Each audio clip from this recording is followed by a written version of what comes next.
Good morning, students. Yes, beta. Chapter 15 is going on, and today we are discussing the last topic of this chapter. That is, how does oxygen become available to animals and plants living in soil? Means जो जानवर और पौधे जो जमीन के अंदर हैं उनको कैसे ऑक्सीजन अवेलेबल है. This is the topic. Okay. The animals which live in soil are and the plant roots which grow in the soil need oxygen to breathe. Mean जो जानवर जमीन के अंदर रहते हैं प्लस जो पौधे की जड़ें हैं जो जमीन के अंदर ग्रो करती हैं उनको ऑक्सीजन क्यों चाहिए? To breathe, respiration. For the process of respiration they need oxygen. तो they get this oxygen from the air that is present in the space between the soil particles. Okay, मतलब उनको जो है ऑक्सीजन कहाँ से मिल रही है? हवा के कणों, मिट्टी के कणों के बीच में जो ये हवा है यहीं से ये ऑक्सीजन ले रहे हैं. Now we will discuss we will now describe a simple activity to show that soil has air in it. means हम इस एक्टिविटी की हेल्प से ये समझेंगे कि सॉइल के अंदर क्या होती है? हवा होती है. हमने कुछ ड्राई सूखी मिट्टी ले ली एक बीकर के अंदर और उस बीकर के अंदर हमने कुछ पानी डाल के उसको हिला लिया. Okay, and the water with a glass rod for while. कुछ समय के लिए उसको हमने हिलाया. We will now see the bubbles coming out of the soil. जैसे आप फिगर्स में देखो यहाँ से बबल्स निकल रहे हैं, सॉइल के अंदर से बबल आ रहे. These bubbles are of the air which was present in the space between the soil particles. ये जो बबल्स हैं ये बबल्स किस चीज़ के हैं? जो हवा के, जो मिट्टी के कण के बीच में जो हवा प्रेजेंट थी वो बाहर निकल रही है. Okay, actually when we stir the soil with water then water enter the space between the soil particles. यानी जब हमने पानी डाला और मिट्टी को थोड़ा सा हिलाया तो हमने देखा जो मिट्टी के अंदर जो हवा के कण हैं, जैसे पानी एंटर करता है तो हवा के कण जो हैं वो बाहर निकलने लगते हैं. So which enter the space between the soil particles and expel the air present there. तो पानी तो उस स्पेस के अंदर एंटर कर जाता है और हवा बाहर आ जाती है, और वो जो बाहर जो हवा आ रही है उसको हम बबल्स की फॉर्म में देख रहे हैं. तो इस एक्टिविटी से हमें कंफर्म हो जाता है कि soil contain airs. Okay, now next is, okay, we can now say that air is also found in soil. So on the basis of this activity we can say that air is present in soil. The air is present in the space between the soil particles. So on the way the animals which live inside the soil get oxygen for breathing from the air present between the soil particles. Means अब हमें पता चल गया जो जानवर और पौधे जो हैं जमीन के अंदर है उन्हें ऑक्सीजन ब्रीथिंग पर्पस के लिए मिल रही है या रेस्पिरेशन के मिल रही है. वो एयर जो उनके बीच में प्रेजेंट है, सॉइल पार्टिकल्स के बीच में जो हवा प्रेजेंट है उनसे वो एयर ले रहे हैं. ओके, और रेनी सीजन में जब बहुत ज़्यादा बारिश होती है तो जितना भी स्पेस है जहाँ जिसने हवा ने जो स्पेस कैरी किया हुआ था, कवर किया हुआ था, ऑक्यूपाई किया हुआ था, उसके अंदर पानी भर जाने के कारण तो हवा रहती नहीं है लेफ्ट इन द. तो in such a situation animals living inside the soil have to come out to the soil to obtain air for breathing और रेस्पिरेशन. इसीलिए हम बारिश के दिनों में देखते हैं जो अर्थवॉर्म है या और जो जमीन के अंदर मिट्टी के अंदर रहने वाले इंसेक्ट वगैरह हैं वो बाहर आ जाते हैं, क्योंकि जो हवा जो है वो बाहर निकल आती है और उसके जगह पर क्या भर जाता है? पानी भर जाता है. अब उनको ऑक्सीजन अवेलेबल नहीं होती इसलिए वो जमीन के ऊपर आ जाते हैं. ओके, तो इससे हमें देखो थोड़ी एक और हम एक्टिविटी करते हैं. जैसे अर्थवॉर्म नॉर्मली जो है कहाँ रहता है? Live inside the soil. The earthworm come out of the soil only during rainy season. लेकिन आप बारिश के दिनों में देखना कि अर्थवॉर्म जो है वो जमीन के ऊपर आ जाता है, क्योंकि रेनी सीजन में क्या होता है? All the space in the soil which contained air get filled by rain water. जितनी भी स्पेस था मिट्टी के अंदर जिसमें हवा भरी हुई थी उस सारी के अंदर क्या हो जाता है? रेन पानी कवर कर लेता है.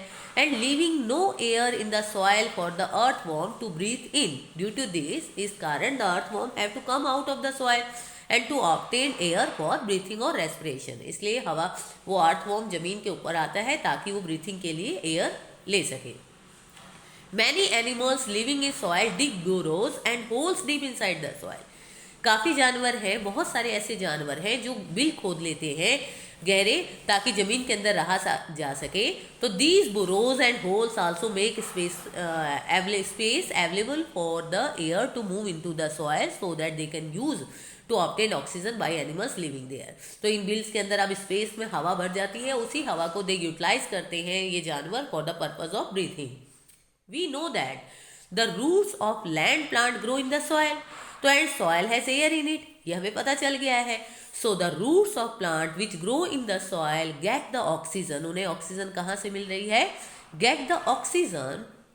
ये कहता है get the oxygen. Roots of the plant which grow in the soil get the oxygen for respiration from the air present between the soil particles. मतलब सॉइल पार्टिकल्स के अंदर जो हवा प्रेजेंट है वहीं से वो ऑक्सीजन ले रही हैं, जड़ें ले रही हैं.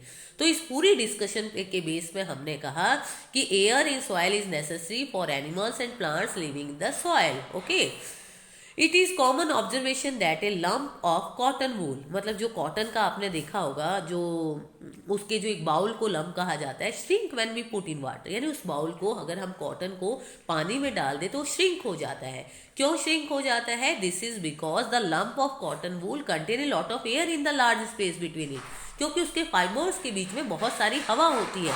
लेकिन जैसे ही हमने उसको पानी के अंदर डाल दिया तो वो सारी हवा बाहर निकल जाती है और वो श्रिंक कर जाता है, क्योंकि उसको किसने कवर कर लिया? उस स्पेस को पानी ने कवर कर लिया. इसलिए उसका साइज जो है वो क्या हो रहा है? डिक्रीज हो जा रहा है. Okay. How does oxygen become available to the animals and plants living in water. अब जो जानवर कहाँ रहते हैं? पानी के अंदर रहते हैं. उन्हें कहाँ से ऑक्सीजन और ये मिल रहा होता है? ऑक्सीजन मिल रहा होता है पौधों को, जानवरों को. तो the animals, okay, the animals जैसे कि फिश हो गया, which in live in water are called aquatic animals. मतलब जो जीव जंतु पानी के अंदर रहते हैं उन्हें हम कहते हैं aquatic animals. And the plants which live in water are called aquatic plants.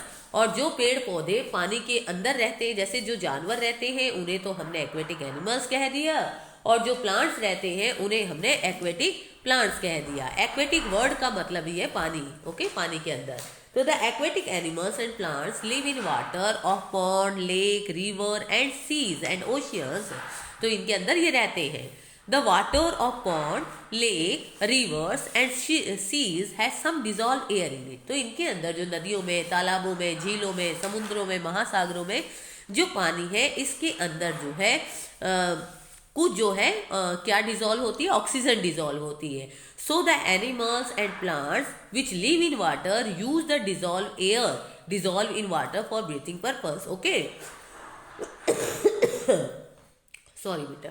Since air contain oxygen, हमें पता है हवा के अंदर ऑक्सीजन होता है, तो therefore we can also say that the animals and plants which live in water use the oxygen that is dissolved in water for breathing. In this way we can say that यही वो oxygen को dissolve जो कि पानी के अंदर dissolve है, ये उसको यूज कर रहे हैं for the purpose of breathing और means respiration. Now we will now describe a simple activity to show that water contain dissolved air in it. With the help of this activity we show that. देखो, take water in a beaker. हमने एक beaker लिया, उसके अंदर पानी ले लिया और उसको ट्राईपॉड स्टैंड के ऊपर रख दिया. ये जो आपको स्टैंड नजर आ रहा है, this stand is called tripod stand. मतलब जो 3 पिलर्स के ऊपर खड़ा है. Heat the water slowly by using A burner. With the help of burner हमने पानी को थोड़ा थोड़ा गर्म करना शुरू किया. Much before the water begins to boil, tiny bubbles appears on the inside the beaker. यानी जब पानी उबलना शुरू होता है तो आप देखो छोटे छोटे बबल्स उसके चारों तरफ आ जाते हैं.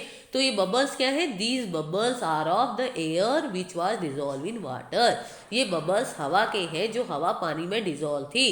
तो जैसे ही हमने पानी को हीट करना शुरू किया, the solubility of air in it decrease. तो घुलने की क्षमता है जो डिक्रीज हो जाती है, जिसकी वजह से जो एयर डिजॉल्व थी पानी के अंदर come out of the water to form tiny bubbles, और वो बाहर निकल जाती है हवा.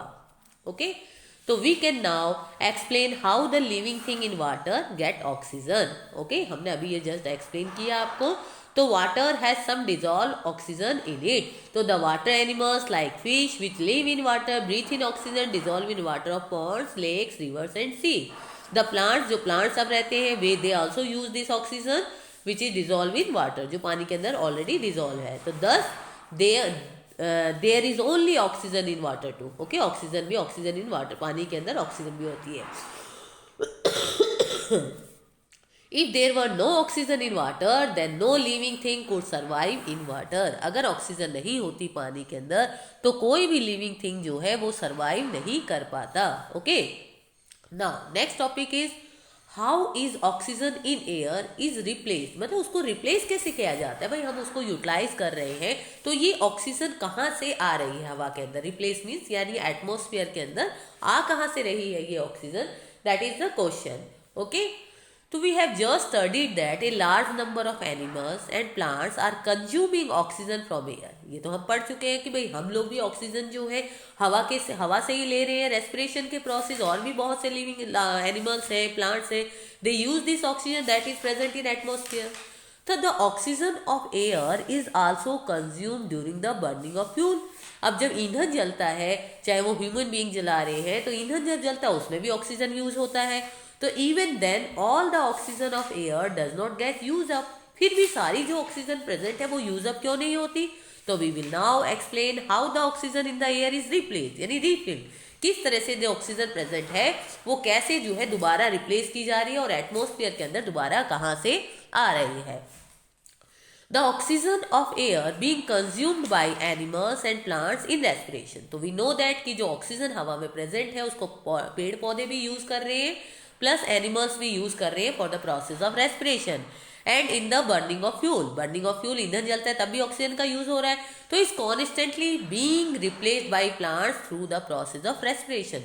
बट कॉन्टिन्यूसली ये रेस्पिरेशन की फोटोसिंथेसिस की प्रोसेस के दौरान जो प्लांट्स हैं वो उसको कॉन्टिन्यूसली एटमॉस्फेयर में ऐड कर रहे हैं. कैसे ऐड कर रहे हैं, देखो, sunlight, in sunlight plant use carbon dioxide and water to make food by the process of photosynthesis. यानी सनलाइट का यूज करते हुए पेड़ पौधे कार्बन डाइऑक्साइड और वाटर लेते हैं और खाना बनाते हैं bye the process of photosynthesis. इसी प्रोसेस के दौरान ऑक्सीजन गैस रिलीज होती है जो कि एटमॉस्फेयर में चली जाती है. तो plants also consume some of the oxygen for respiration but they produce much more oxygen than they consume. यानी इसमें से कुछ ऑक्सीजन तो पेड़ पौधे अपने लिए यूज करते हैं for the process of respiration, लेकिन कहीं ज्यादा जो ऑक्सीजन वो बनाते हैं वो एटमॉस्फेयर के अंदर ही जाती है. ओके, तो अब ये कहता है 10 plant constantly refill the oxygen gas into air or atmosphere by the process of photosynthesis. Okay, the oxygen produced by plants is used by animals to live. अब जो ऑक्सीजन प्रोड्यूस की जा रही है पौधों के द्वारा उसको हम कॉन्स्टेंटली यूज कर रहे हैं. इसलिए बार बार कहा जाता है कि भाई पेड़ पौधों को ना काटें और ज़्यादा से ज़्यादा पेड़ पौधे लगाएं ताकि हमारी हवा के अंदर एटमॉस्फेयर के अंदर ऑक्सीजन बना रहे. So the oxygen produced by plants is used by animals. This means that animal depend on plant for getting oxygen gas for breathing. So in this way we can say that all animals or human being also depend on plants for breathing purpose for oxygen. Those animals cannot live without plant. तो animals में हम लोग भी आ जाते हैं, सभी कोई भी जो है पेड़ पौधों के बिना सर्वाइव नहीं कर सकता. We have just discussed that plant keep on using carbon dioxide gas of air for making food by photosynthesis. अब हमने ये भी पढ़ा था कि पेड़ पौधे जो है लगातार कार्बन डाइऑक्साइड गैस यूज कर रहे थे. Even then all the carbon dioxide of air does not get use up. तो भाई कॉन्स्टेंटली यूज कर रहे हैं तो कार्बन डाइऑक्साइड क्यों नहीं खत्म हो रही हमारी एटमॉस्फेयर के अंदर से. तो ये कहता है, इसको भी देखो हम एक्सप्लेन करते हैं. The carbon dioxide of air being consumed by plants in photosynthesis, as we know that. यानी कार्बन डाइऑक्साइड पेड़ पौधे यूज कर रहे हैं for the process of photosynthesis. Okay, is constantly being put back into the air by the respiration of animals और plants और as well as by the burning of fuels by human being. लेकिन ये constantly atmosphere में हम return back कर दे रहे हैं bye the process of respiration. Respiration जो है जस्ट अपोजिट है फोटोसिंथेसिस का. जिस तरह से फोटोसिंथेसिस में ऑक्सीजन बनती है उसी तरह से रेस्पिरेशन में कार्बन डाइऑक्साइड प्रोड्यूस होती है जो कि हम रिटर्न कर दे रहे हैं. और जब भी हम ईंधन जलाते हैं तब भी कार्बन डाइऑक्साइड गैस प्रोड्यूस होती है. तो the animal and plant use oxygen from air for respiration, give out carbon dioxide gas. तो जो पौधे हैं, जानवर हैं, वो कार्बन डाइऑक्साइड को यूज कर रहे हैं, जो ऑक्सीजन को यूज कर रहे हैं फॉर रेस्पिरेशन के लिए, वो कार्बन डाइऑक्साइड को वापस दे देते हैं एटमॉस्फेयर में. And the animals include put back carbon dioxide gas into the air by the process of respiration and burning of fuel. तो these are the two process. This carbon dioxide is then used by plants for making food by photosynthesis. Again, अब इस carbon dioxide को पेड़ पौधे use करते हैं for the process of photosynthesis और बदले में ऑक्सीजन दे देते हैं. तो this means that plant depend on animal for getting carbon dioxide gas for photosynthesis. तो इसका मतलब क्या हुआ, पेड़ पौधे एनिमल्स पे डिपेंड करते हैं for the process of photosynthesis, okay, ताकि उन्हें कार्बन डाइऑक्साइड मिल सके. So plant can not live for long period without animals. तो in this way we can say that पेड़ पौधे भी ज़्यादा समय तक सर्वाइव नहीं कर सकते अगर एनिमल्स ना हो. तो इससे हमें एक कंक्लूजन निकलता है कि respiration by animals and plants and burning of fuels by human being use oxygen from air and put carbon dioxide into air. लेते हैं. On the other hand side हम देखते हैं photosynthesis by plants use carbon dioxide from air and put back oxygen into air. carbon dioxide Lee, oxygen they the. In this way the plant and animal help in maintaining the balance of oxygen and carbon dioxide gas in air.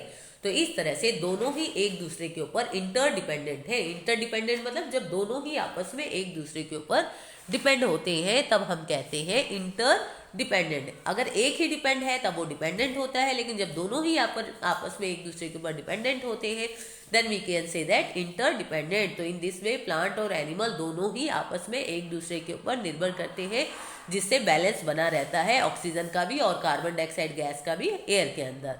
तो we can say that this show that the interdependence of plant and animal in nature. तो इससे ये show होता है. Now next topic is uses of air. What are the uses of air? तो air is useful to human beings in many ways. First, some of the important uses कौन कौन से हैं? तो air is used by human beings for breathing और respiration. मतलब सबसे पहले तो हवा का हम यूज़ करते हैं breathing purpose के लिए, मतलब respiration के लिए.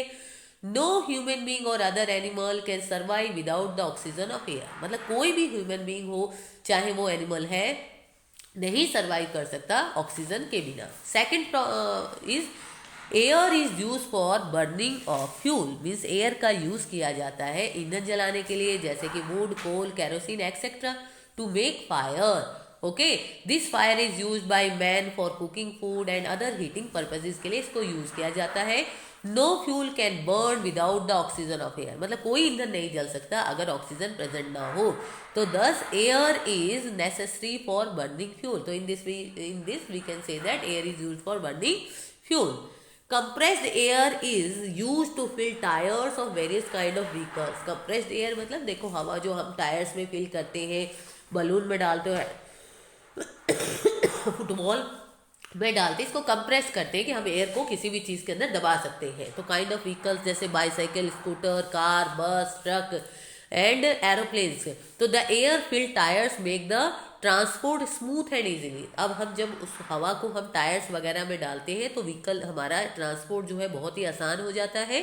तो the air is also use for inflating balloon and footballs. Football और बलून में भरने के काम आती है. Fifth point is blowing air. Blowing air means कार, जिसको हमने विंड कहते हैं, is use to turn mills and generate electricity. यानी use to turn the blades and wind mill. यानी विंड मिल की जो पंख है, ब्लेड्स है, उनको टर्न करने में हेल्प करती है. ये देखो यहाँ से विंड मिल है. अब विंड जब चलती है तो इन ब्लेड्स को वो रोटेट करती है. ब्लेड जब रोटेट होती है तो उनका क्रैंक के हेल्प से ये जो अपना जो पंप रॉड उससे कनेक्टेड होता है और देन वाटर पंप है, जैसे इलेक्ट्रिसिटी इज ऑल्सो प्रोड्यूस. तो कहते हैं the windmill are then use to draw water by running pump to run. Its flour mill, आटा चक्की में भी इसका यूज़ किया जाता है. बिजली पैदा करने के लिए भी यूज़ किया जाता है. तो the windmill use to run a pump to draw water from the ground is shown in figure. This is the diagram we show. यहाँ हम देख रहे हैं कि कैसे पानी को ऊपर लाने के लिए हम विंड का यूज़ कर रहे हैं. Okay, now next topic is okay, let us see how the windmill work to draw water from the ground. ये जस्ट हमने अभी बताया कि ये जिसकी ब्लेड जब रोटेट करती है विंड मिल की कॉन्स्टेंटली, तो जो ब्लेड है वो रोटेट करती है. तो क्रैंक जो उससे अटैच होता है ब्लेड के साथ वो भी रोटेट करना शुरू कर देता है. फिर ये जो यू बैंड लिफ्ट होता है मूव करने के साथ साथ, और मूव अप और डाउन कॉन्टिन्यूसली चलता रहता है, जिससे कि जो पंप है वो लिफ्ट करता है, पानी को ग्राउंड से खींचता नहीं है. Now sixth point is air help in moving. Air help करती है इन द मूवमेंट ऑफ याच. मतलब सेलिंग बोट को याच कहा गया. याच पैरासूट्स को, ग्लाइडर्स को, एरोप्लेन को चलने में हेल्प करता है. Air help. Seventh point is air helps the birds, bats and insect in flying. उड़ने में हेल्प करता है. In fact, bird, bats and insect can fly only due to the presence of air. हवा के कारण ही ये उड़ पाते हैं. The birds, bat and insect fly by pushing the air downward and backward with their wings. Wings से जो है अप स्ट्रोक डाउन स्ट्रोक आपने देखा होगा, जब वो विंग से पीछे हवा को पुश करते हैं तो बदले में हवा उनको आगे की ओर पुश करती है. तो इस तरह से हवा के कारण ही वो उड़ पाते हैं. 8th point is air play an important role in the water cycle in nature. मतलब वाटर साइकिल को मेंटेन रखने में, जैसे देखो, this is because hot air being lighter rises up and carries the water vapour high up in the sky.